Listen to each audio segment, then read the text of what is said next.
For all of history, sending money to someone you don't trust meant relying on a middleman, a bank.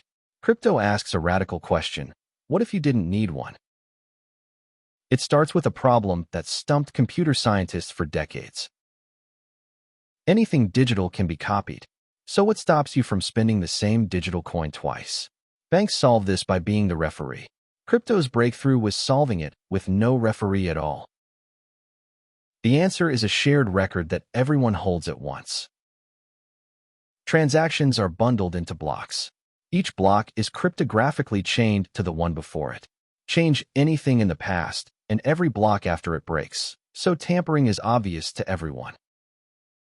Instead of one bank holding the ledger, thousands of independent computers each hold an identical copy and agree on the truth together. No single party can cheat, freeze, or shut it down. But if there's no bank, who proves the money is yours? The answer is keys.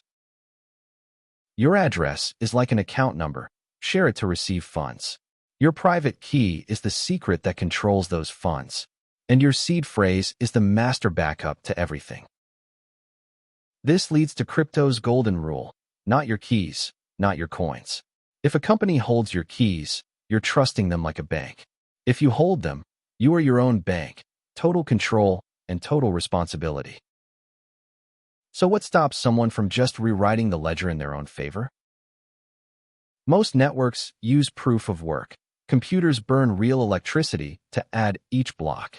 To rewrite history, an attacker would need to outspend the entire rest of the network, costing far more than they could ever steal. Honesty is enforced by math and money, not trust. And that's the foundation: a shared ledger, secured by keys and cryptography that no one controls. Next episode, we break down the major assets: Bitcoin, Ethereum, and stablecoins. Subscribe so you don't miss it.